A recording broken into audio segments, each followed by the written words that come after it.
Hoy empezamos a escribir la nueva historia argentina.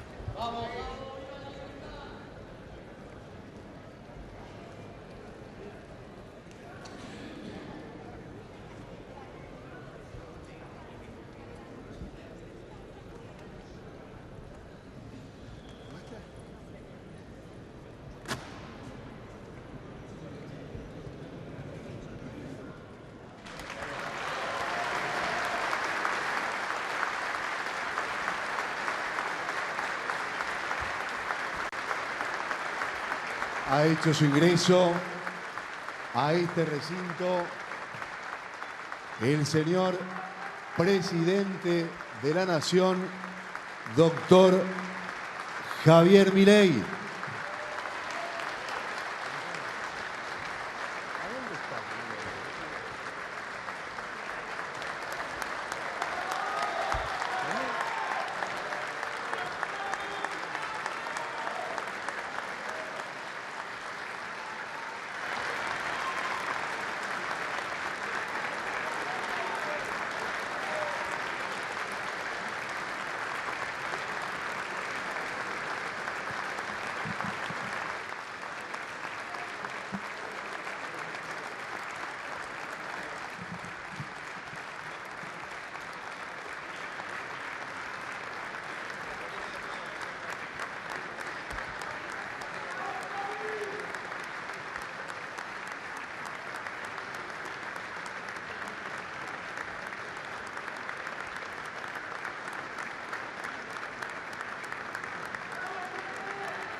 A continuación, los invitamos a permanecer de pie para entonar las estrofas de nuestro himno nacional argentino.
Pueden tomar asiento, muchas gracias.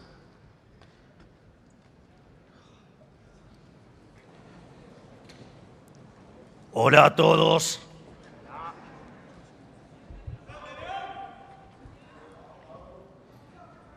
Integrantes del Gobierno Nacional, integrantes de la Comisión de Presupuesto del Honorable Congreso de la Nación, diputados, senadores y dirigentes, tanto de La Libertad Avanza como del resto del arco político que hoy me acompañan.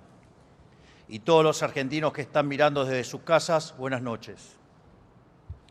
Hoy estamos aquí para presentar un proyecto de presupuesto nacional que va a cambiar para siempre la historia de nuestro país, de manera que podamos volver a ser la Argentina grande que alguna vez fuimos.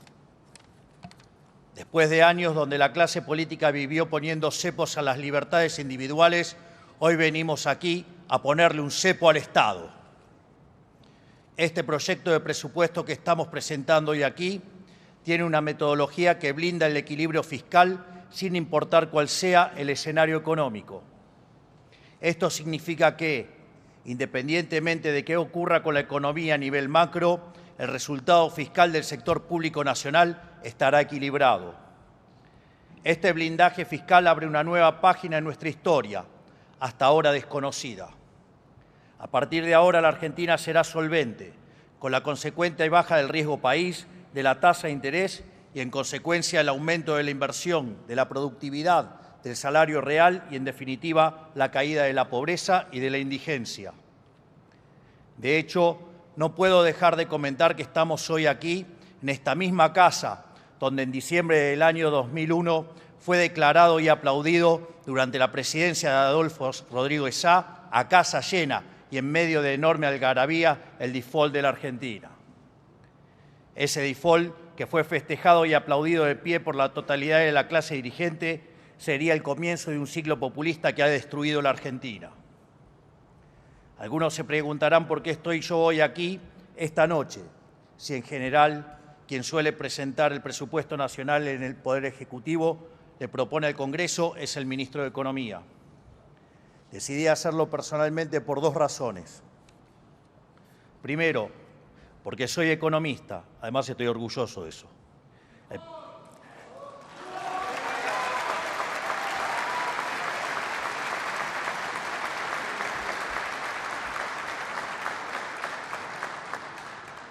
Soy el primer presidente economista de la historia argentina, para ser más preciso. Y como soy economista, probablemente por deformación profesional, para mí el destino de un pueblo se juega en las definiciones económicas que toma. Porque solo sobre la base de una economía sana las personas pueden ejercer verdaderamente su libertad. Bueno, la primera y primordial de estas definiciones es acerca de qué se tiene que ocupar el Estado y cómo va a ser el dinero de los pagadores de impuestos. Eso, ni más ni menos, es el presupuesto nacional. Recordemos que, en algún sentido, la democracia moderna como la conocemos hoy es hija de una revolución que se gestó bajo el principio de que no puede haber tributación sin representación. La tarea principal de esta honorable casa, para lo que fue pensada, es establecer un presupuesto nacional para definir qué hace el Estado con el dinero de los pagadores de impuestos. La segunda razón por la cual me estoy presentando hoy aquí es porque vengo a proponer un proyecto de presupuesto diametralmente distinto a lo que nos tienen acostumbrados. No solo distinto, sino el más radicalmente distinto de nuestra historia. Y he aprendido de primera mano que a más profundo el cambio, mayor tiene que ser el esfuerzo empeñado para pelear por él. Por eso estamos aquí hoy, porque el presupuesto nacional no es solo una ley más, es la ley de leyes. Es la hoja de ruta bajo la cual ordenaremos las prioridades de nuestra gestión en la presente hora nacional. La piedra basal de este presupuesto es la primera verdad de una administración pública sana, una verdad que durante muchos años ha sido relegada en Argentina, el déficit cero. Lo primero que hay que entender es que cuando los gobiernos quieren gastar y gastar compulsivamente y no les da el margen para seguir subiendo impuestos, como ocurre en la Argentina, la única forma de pagar la cuenta es pidiendo plata prestada o imprimiéndola en el Banco Central. Recordemos brevemente lo que ha sido la metodología histórica de nuestra clase dirigente. Como los políticos no entienden la restricción presupuestaria y no quieren dejar de gastar, generan déficit. Para cubrir ese déficit, lo primero que hacen es tomar deuda.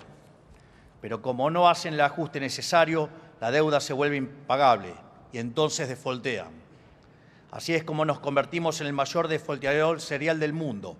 Pero el default no es inocuo. Caer en default lo que produce es la ya famosa en Argentina fuga de capitales. Entonces los dólares comienzan a escasear y los políticos no tienen mejor idea que establecer aranceles o derechos de exportación para hacerse de los dólares del sector privado. Y por el otro lado, establecen controles de capitales para intentar retener los escasos dólares que así genera el país. Como esto produce que la Argentina se quede sin crédito en los mercados financieros, no tiene mejor idea que emitir dinero, que como ya sabemos genera inflación. Nota del pie, porque la inflación es siempre y en todo lugar un fenómeno monetario, les guste a quien no le guste.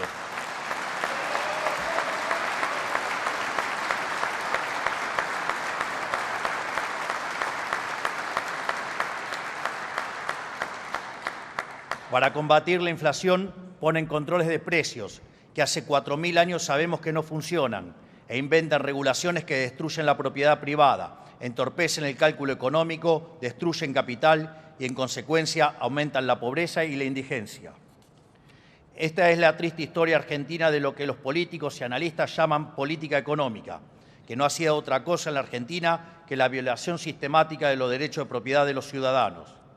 Dicho de otro modo, el déficit solo se cubre con deuda, que no es ni más ni menos impuestos futuros, impuestos sobre las futuras generaciones, o con más impuestos presentes o con emisión de dinero. En Argentina más impuestos no puede haber, es el país con mayor cantidad de impuestos del mundo. Y si a eso le sumamos que el 50% de la actividad económica es informal, la presión impositiva formal en Argentina ronda el 60%. Un verdadero disparate para un país que necesita desesperadamente acumular capital. Una vez descartada la posibilidad de subir impuestos, la otra forma de solventar el déficit es con deuda, es decir, cargándole a las generaciones futuras el despilfarro de hoy. Esto no es otra cosa que entregar en el altar del populismo la vida de nuestros jóvenes, es decir, implica el exterminio de las generaciones futuras, quien hoy ya en un 70% son pobres. Pero Argentina, producto de ser el mayor defaulteador serial del mundo, no tiene acceso al crédito, por ahora, lo que inhabilita cualquier tipo de endeudamiento, aun si fuera deseable, cuando en realidad nunca lo es. Y cuando esa alternativa se agota, el déficit se paga imprimiendo pesos, que es robarle a todos los argentinos mediante el señoriaje. Para que tomen dimensión de la estafa que hemos vivido, la política le ha robado a los argentinos cerca de 25.000 millones de dólares por año en señoriaje los últimos 20 años. Y digo robado no como eufemismo, sino en sentido literal, porque cuanto más dinero se emite, cada peso que un argentino tiene en su bolsillo vale menos. Con el doloroso agregado de que la inflación, que es consecuencia directa de la emisión monetaria, golpea entre 25 y 30 veces más a los que menos tienen. El problema del déficit, sin embargo, no es una novedad. En la Argentina tuvimos déficit fiscal 113 de los últimos 123 años, y esos 10 años que no tuvimos déficit fue porque ya había saltado todo por los aires y estábamos en default. Quiere decir que prácticamente el 100% de nuestra historia moderna los gobiernos incumplieron esta verdad básica de la economía y le pasaron la factura al común de los argentinos una y otra vez. También quiere decir que este será el primer año de superávit fiscal sin entrar en default de toda la historia argentina. Vaya si no hay gestión. No es casualidad, entonces, que seamos el máximo defaulteador serial de la historia moderna si hemos vivido un siglo tomando deuda que no podemos pagar. No es casualidad que hayamos vivido con una inflación desorbitante durante el último siglo, habiendo terminado el año 2023 con la inflación interanual más alta del mundo, por encima de Venezuela y el Líbano. No es casualidad tampoco que en los últimos 120 años hayamos pasado de tener el PBI per cápita más alto del mundo a ser un país donde el 60% de la población es pobre. El huevo de la serpiente de todos los problemas económicos argentinos, de todos, que es el déficit fiscal, es la única constante a lo largo de nuestra historia. porque la deuda es producto del déficit, la emisión monetaria es producto del déficit, la inflación es producto de financiar el déficit con emisión, la destrucción del capital es producto del endeudamiento que genera el déficit. Por lo tanto, la pobreza y la indigencia son producto del déficit. Se preguntarán entonces, ¿a quién le puede servir este modelo? Bueno, ¿saben cuál es la madre del déficit? La razón por la cual hay déficit. La compulsión inagotable de los políticos por el gasto público, que no conoce restricción presupuestaria alguna. Porque es solo gastando plata que no es suya que pueden hacer negocios para ellos, sus clientes y sus amigos. Jazz Friedman decía que no hay peor forma de gastar que el gasto estatal, porque hay 4 maneras de gastar dinero. Gastar el dinero propio en uno mismo, gastar el dinero propio en terceros, gastar el dinero ajeno en uno o gastar el dinero ajeno en terceros. Y como uno no conoce las preferencias ajenas ni es responsable del dinero ajeno porque no sabe cuánto costó conseguirlo, la peor forma de gastar dinero es gastar el dinero de otros en otros, que es precisamente el gasto del Estado. Hoy, algo que tiene que quedar claro de una vez y para siempre: no hay nada, pero nada, más empobrecedor para el común de los argentinos que el déficit fiscal. Y no hay nada, pero nada, que enriquezca más a los políticos que el déficit fiscal. Este es el triste papel que el gasto público juega en el modelo de la casta. La política ha adornado este modelo con buenas intenciones y marcos teóricos rimbombantes. Por años los hemos escuchado hablar de la justicia social, que no solo no es justa, sino que es extremadamente violenta. Porque la justicia social implica sacarle a unos para darle a otros, basada en un principio inconsistente que dice que donde hay una necesidad, nace un derecho. Pero el problema, estimados, es que las necesidades son infinitas y los recursos son finitos. Por eso, cuando el político pide más y más y más gasto para repartir plata que no hay, en realidad lo que está haciendo es estafando a todo el pueblo argentino. Está jugando con el futuro de todos para anotarse un par de puntitos políticos con algún discurso bien pensante en el camino. Porque el político sabe perfectamente que cuando aumenta el gasto público le está poniendo la plata en un bolsillo a la gente para sacarle el doble por el otro bolsillo. Por eso vetamos el proyecto de aumento del gasto público que sancionó este Congreso y por eso vetaremos todos los proyectos que atenten contra el equilibrio fiscal.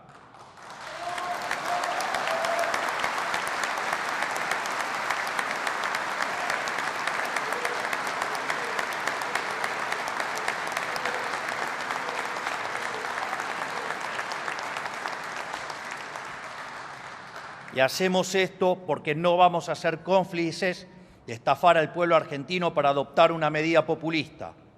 El único contexto en el que aceptaremos discutir el aumento de un gasto es cuando el pedido venga con una expresa explicación de qué partida hay que reducir para cubrirlo. Si no es así, será vetado.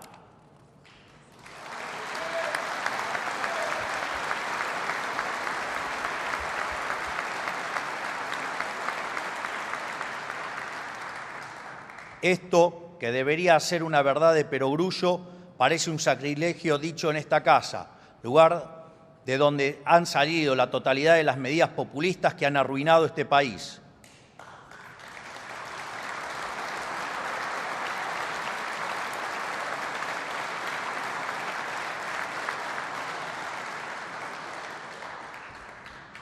Lo paradójico es que siempre salen con enorme apoyo, porque es una regla tácita de la política argentina que cuanto más voto tiene un proyecto en el Congreso, peor es para la sociedad. Así lo han vuelto a demostrar en esta casa en las últimas semanas, porque ellos tienen algo muy claro, que pesa más que cualquier perjuicio que le pueda infligir a la sociedad. Saben que si se termina el déficit, a muchos se les termina el negocio.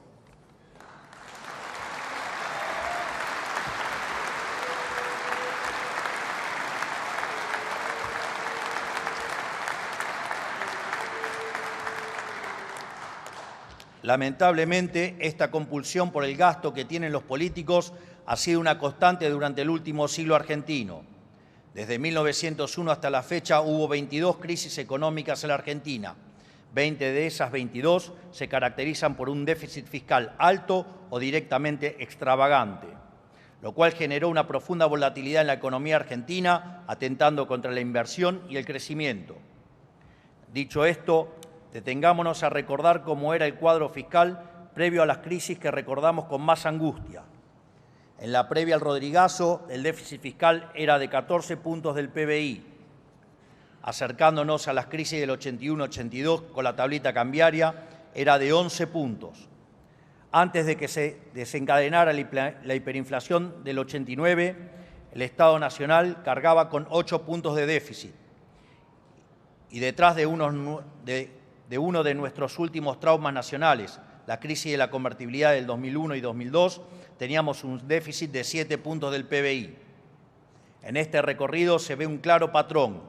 Además de la persistencia de los políticos por gastar la plata que no tenemos, cada vez el país tiene una menor resistencia a la distorsión fiscal. Cada vez que las crisis estallan con menos déficit y se preguntarán ¿por qué ocurre esto?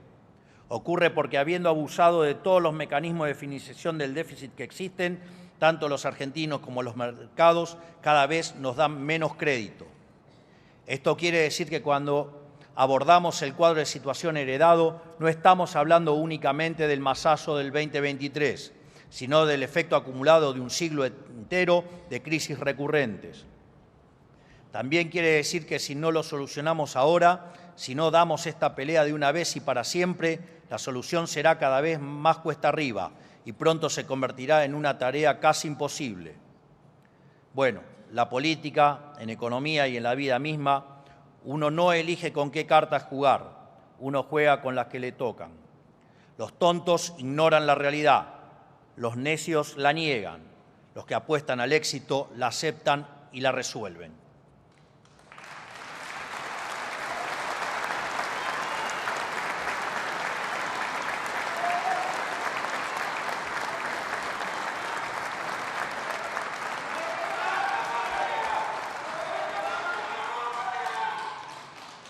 La mano que nos tocó a nosotros no fue ni más ni menos que la peor herencia de la historia, tanto en materia fiscal y monetaria como en múltiples dimensiones de la vida social argentina.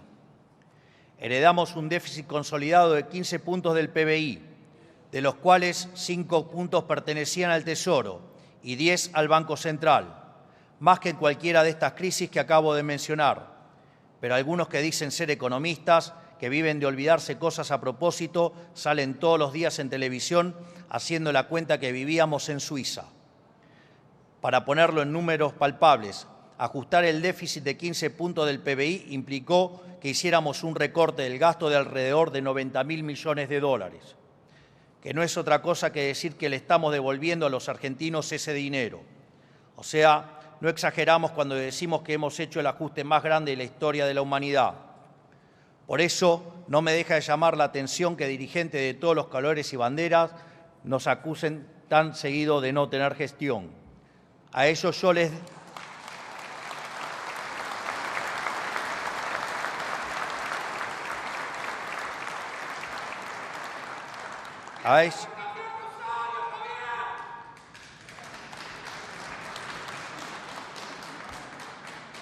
A ellos yo les digo, ¿saben qué? Gestionar no es designar miles de funcionarios en todos los rincones del Estado cuando la mitad de esas áreas no deberían existir. Gestionar no es un director nacional firme una resolución para gastar millones de pesos en servicios que el sector privado puede proveer mejor y más barato. Gestionar no es hacer rutas que no conducen a ningún lado ni viviendas hacinadas que nadie quiere. Gestionar no es saber usar el GD, como decía el ex candidato Massa. Gestionar es haber evitado la hiperinflación que nos dejaron en puerta.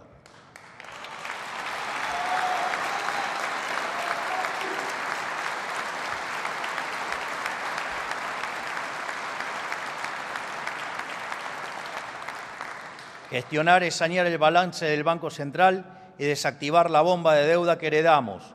Gestionar es reducir el gasto público de la manera que lo hicimos, en el tiempo récord que lo hicimos, y sin haber abandonado a los sectores más vulnerables de la sociedad. Gestionar es haber aprobado la reforma legislativa más grande de los últimos 40 años con 37 diputados y 6 senadores, motivo por el cual también agradezco mucho a aquellos que nos han acompañado en todas estas acciones de leyes.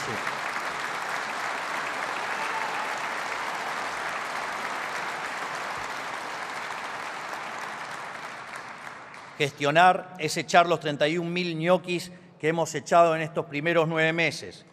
Gestionar es aprobar...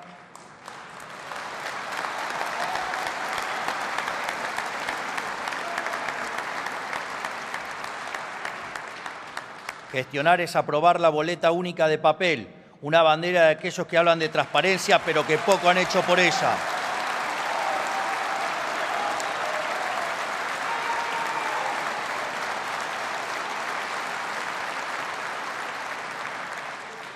Gestionar es eliminar los intermediarios que lucraban con la pobreza.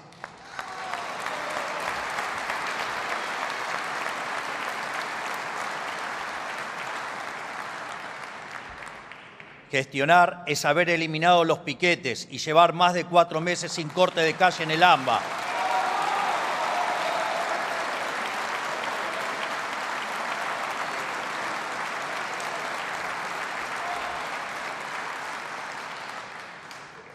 O gestionar es también haber reducido el 75% de los homicidios en Rosario.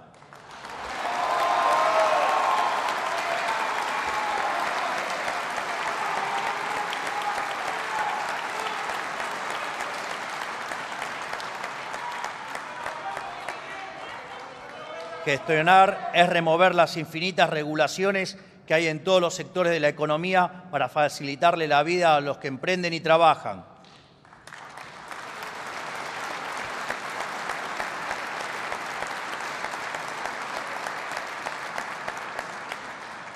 Gestionar es recuperar la confianza del sector privado y que proyecten invertir más de 50.000 millones de dólares como ya han anunciado.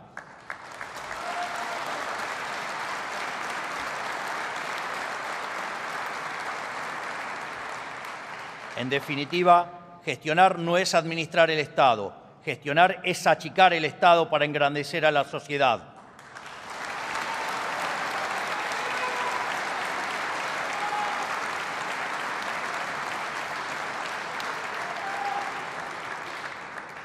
Estamos resolviendo en un año el desastre que nuestros predecesores, por acción u omisión, generaron durante más de 120 años. Así que cuando los responsables del fracaso nos acusan de no tener gestión, los llevamos en el pecho con orgullo lo que estamos haciendo.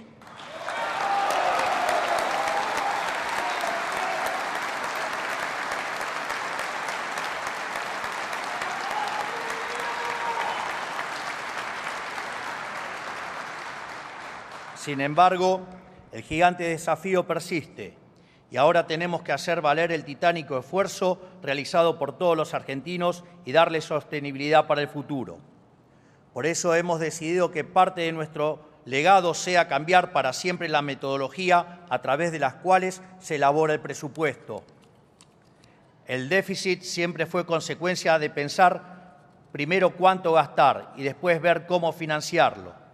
Nosotros vamos a hacerlo al revés, pensando primero cuánto tenemos que ahorrar para después ver cuánto podemos gastar.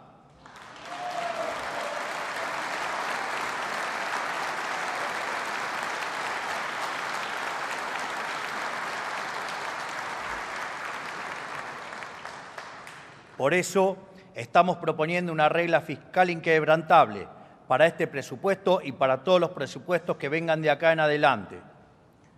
Los invito a volver por un minuto a despejar la X conmigo para entender de qué se trata. Ustedes pueden abstenerse porque no suman con dificultad.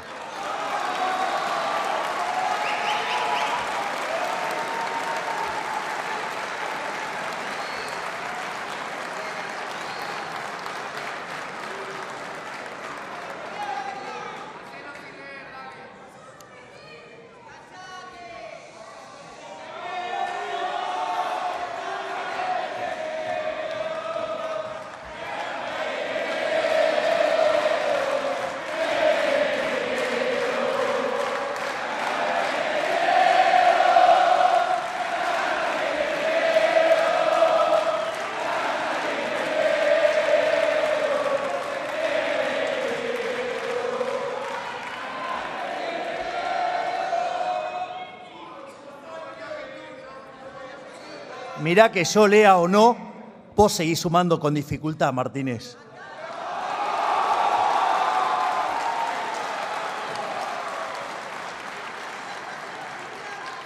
Igual pueden tomar nota porque ahora empiezo, vamos.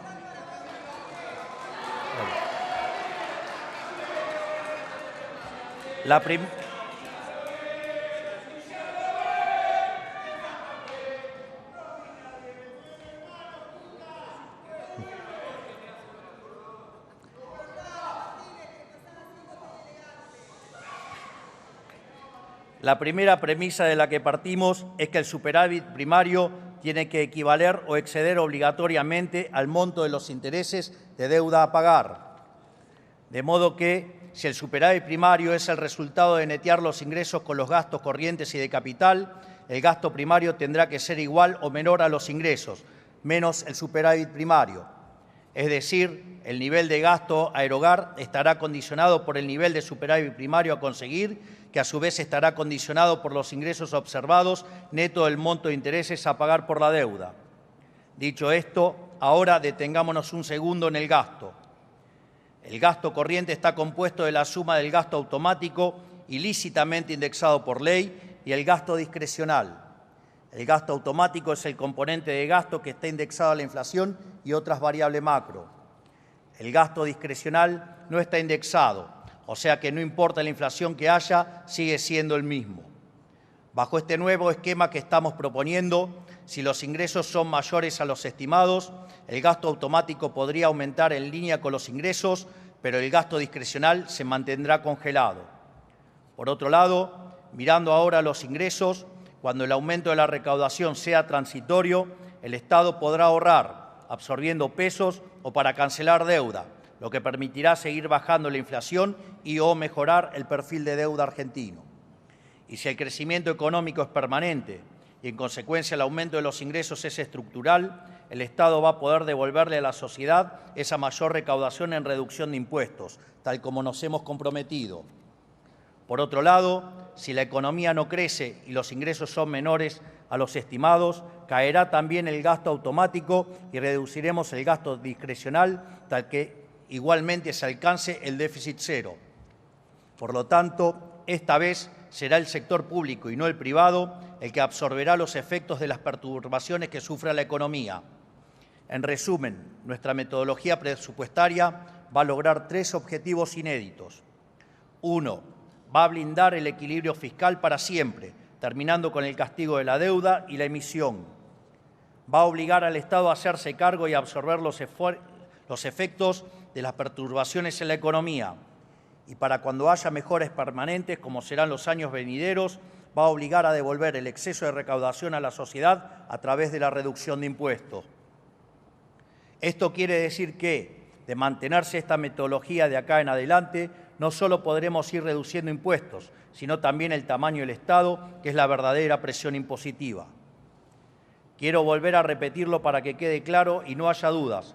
Esta metodología que estamos presentando en el presupuesto nacional blinda el resultado fiscal, sea cual fuera el escenario macroeconómico. No importa qué suceda con la economía, no importa si nuestras estimaciones están bien o mal, sea cual fuera el escenario económico, el resultado fiscal estará siempre garantizado.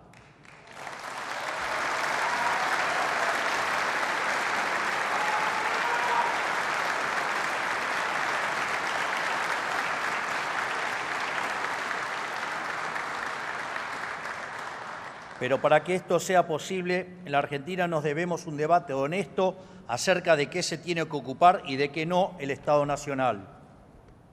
Nos hemos acostumbrado a pensar al Estado Nacional como una niñera, que se tiene que hacer cargo de todo, desde darle de comer hasta entretener a cada ciudadano. Pero cuando un Estado se arroga tareas que no le competen, termina por incumplir las responsabilidades fundamentales que sí le corresponden.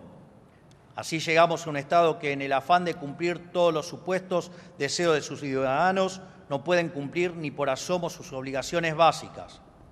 Así es como llegamos al 50% de pobreza, al retorno del analfabetismo, tasas de criminalidad siderales, un entramado energético que no soporta 4 días de calor seguidos, fuerzas armadas abandonadas y sin capacidad de respuesta, una justicia trágicamente lenta y hospitales públicos sin insumos que no pueden curar a nadie.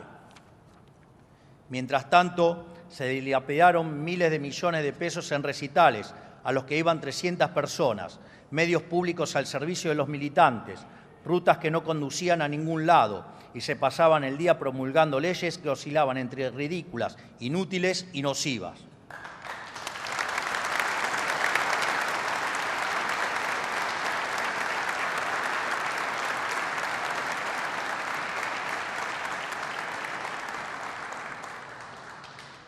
Como dijo Cicerón, cuanto más se acerca el colapso de un imperio, más estúpidas son sus leyes. Y vaya que ha hecho cosas estúpidas el kirchnerismo.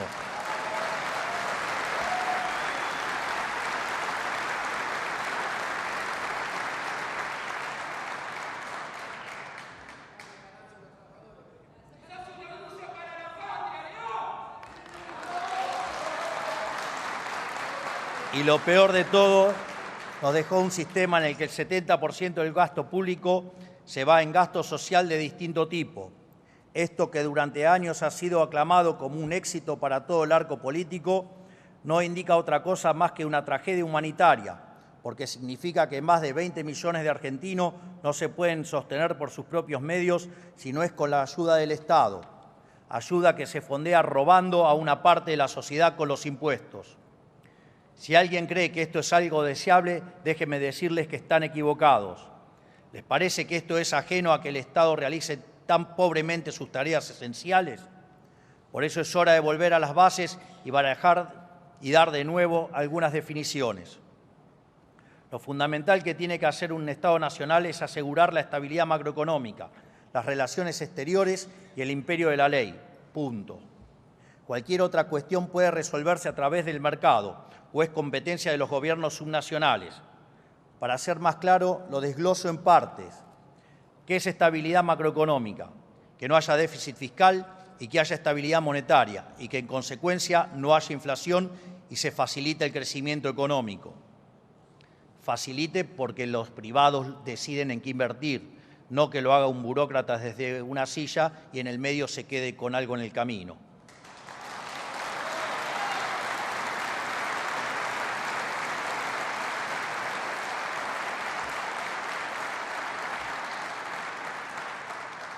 Es más, y que al no haber inflación no haya distorsión de precios y que en consecuencia las personas, las familias y las empresas puedan recuperar el cálculo económico, la capacidad de proyectar y, en definitiva, recuperar su futuro.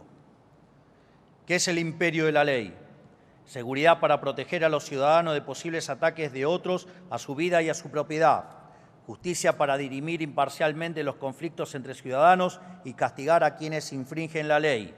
Y defensa para protegernos de posibles conflictos con otros países o amenazas externas. Repito, cualquier otra cuestión puede resolverse a través del mercado o es competencia de los gobiernos subnacionales. Tiene que entenderse de una vez que no es tarea del Estado interferir en el proceso económico. No creemos en la política económica contracíclica y de ningún tipo. Creemos en la libertad, en los derechos de propiedad y en que los precios se expresen libremente. Si el ciclo de la economía es genuino, esto es, si es de origen real, el Estado no tiene nada que hacer más que garantizar la estabilidad macroeconómica y el imperio de la ley.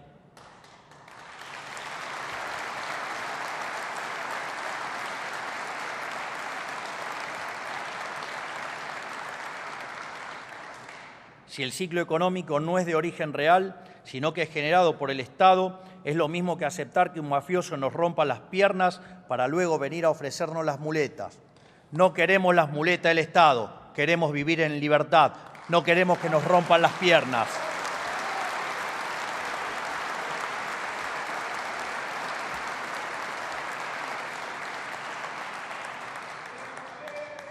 Así como el déficit es el corazón del problema, la reducción del gasto para lograr superávit va a estar en el centro de la solución. ¿Por qué? Porque es el único camino para devolverle a los argentinos el fruto de su trabajo que hoy el Estado le roba con impuestos. El déficit cero va a hacer que la deuda sea sostenible. La sostenibilidad de la deuda va a bajar el riesgo país y abaratar el costo financiero, contribuyendo al aumento de la inversión y el ahorro, y en consecuencia a la suba del salario real, que es la única manera que baje la pobreza y la indigencia. A su vez, implicará menor presión fiscal futura sobre los pagadores de impuestos, lo que significará mayor incentivo para invertir. En una economía globalizada y aún más desde la existencia de Internet, el capital se ha vuelto nómade. Hoy cualquier persona puede abrirse una cuenta en Estados Unidos o en Paraguay sin moverse de su casa y lo hacen buscando mejores condiciones fiscales que las que ofrecemos nosotros. Por eso es imperativo que Argentina vuelva a ser atractiva para los argentinos.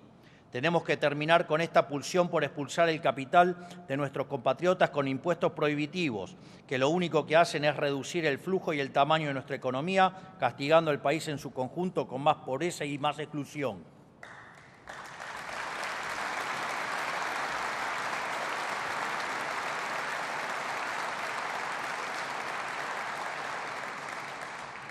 Queremos que las empresas argentinas vuelvan a ser competitivas para que puedan contratar a más trabajadores, pagarles mejores sueldos y así frenar el éxodo de capital humano que vivimos hace más de 20 años.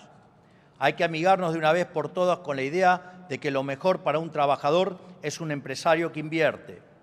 Pero la única forma de multiplicar la cantidad de empresas es dejándoles de meter la mano en el bolsillo y liberándolos del infierno de regulaciones, permisos y costos altísimos que tiene la actividad privada en la Argentina.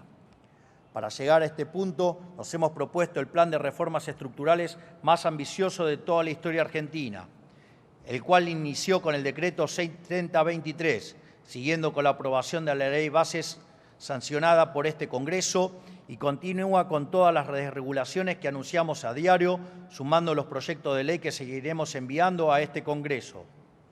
Gracias a esta mega reforma del Estado que hemos emprendido, estaremos alcanzando niveles de libertad económica similares a los de Alemania, Francia o Italia, en menos de un año de gestión con viento y marea en contra. Y vamos en rumbo firme y decidido a ser el país más libre del mundo, porque la libertad nos traerá prosperidad y nos hará grandes de nuevo.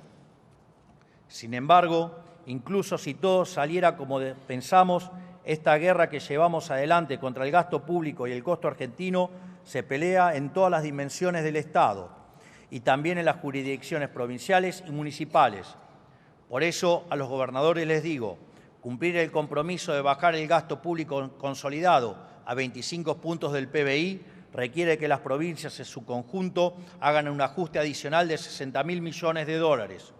Nosotros ya hemos cumplido nuestra parte del acuerdo. Ahora faltan ustedes. Los argentinos a lo largo y ancho del país saben perfectamente bien que por cada peso que dejen de gastar las provincias y los municipios se lo podrán devolver en bajas de ingresos brutos u otras tasas. Si cumplen con este mandato popular, los argentinos de bien estarán agradecidos. Pero déjenme decir que hay algo que estoy seguro que los argentinos no van a permitir, y es que cuando el Estado Nacional elimine o baje un impuesto, ustedes quieran subir los suyos. No va a caminar. Los argentinos son un pueblo rebelde y cansado de las avivadas de los políticos. Estamos viviendo un momento bisagra en nuestra historia. No lo subestimen. De hecho, cuando ingresé en la política señalé que no venía a guiar corderos, sino a despertar leones. Y les cuento...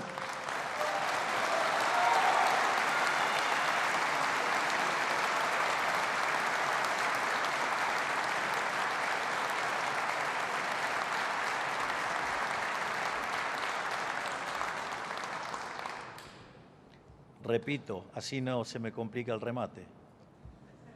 Cuando ingresé en la política señalé que no venía a guiar corderos, sino a despertar leones. Y les cuento que si no lo han visto o no lo quieren ver, los leones han despertado.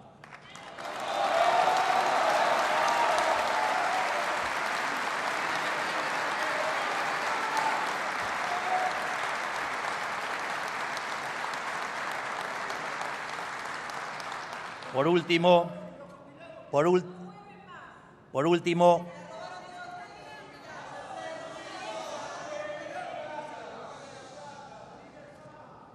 hacelo dentro del presupuesto y no de manera demagógica, perjudicando a todos los argentinos o exterminando a los jóvenes.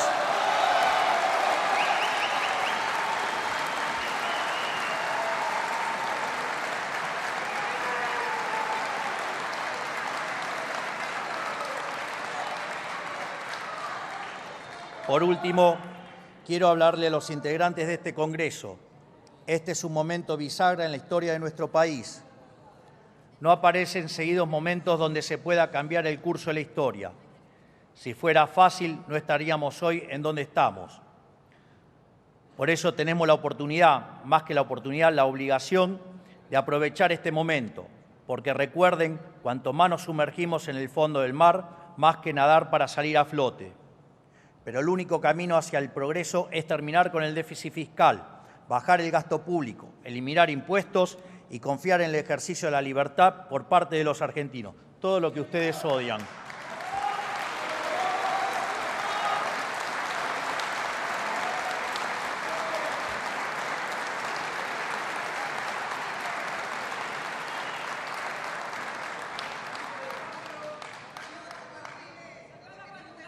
Si hacemos las cosas bien, vamos a vivir en un país con estabilidad económica, donde planificar un proyecto de vida, formar una familia o emprender para tener un negocio rentable va a volver a ser una realidad. Si hacemos las cosas bien, encabezaremos los rankings de libertad económica del mundo. Si hacemos las cosas bien, tendremos un país donde el Estado va a volver a ser un servidor de sus ciudadanos y no su amo y señor, como decía Milton Friedman. Si hacemos las cosas bien, vamos a revertir el siglo de humillación al que se condenó injustamente a los argentinos. Por eso, honorables miembros del Congreso de la Nación, la presente hora política nacional les ofrece dos opciones.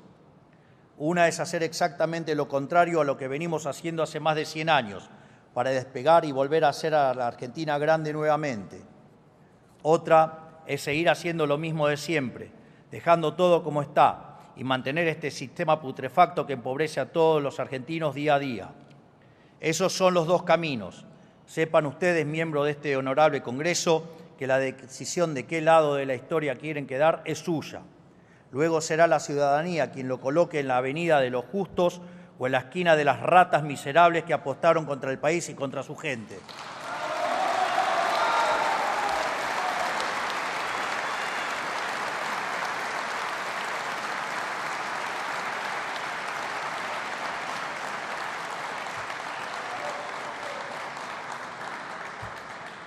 Para finalizar, quiero citar nuevamente a Marco Tulio Cicerón, el gran legislador romano, que decía: el presupuesto debe equilibrarse, el tesoro debe ser reaprovisionado, la deuda pública debe ser disminuida, la arrogancia de los funcionarios públicos debe ser moderada y controlada, y la ayuda a otros países debe eliminarse para que Roma no vaya a la bancarrota.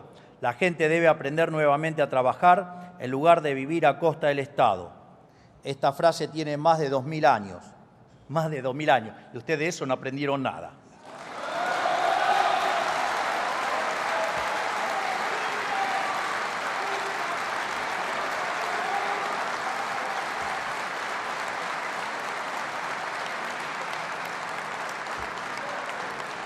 Confío en que este honorable Congreso Nacional debatirá el proyecto de presupuesto nacional con la responsabilidad y la seriedad que nuestra situación actual requiere. Que Dios bendiga a los argentinos y que la fuerza del cielo nos acompañe. ¡Viva la libertad, carajo! ¡Viva la libertad, carajo! ¡Viva la libertad, carajo! Muchas gracias. Así, el señor presidente de la Nación, doctor Javier Milei. De esta manera damos por finalizada esta reunión. Que tengan muy buenas noches.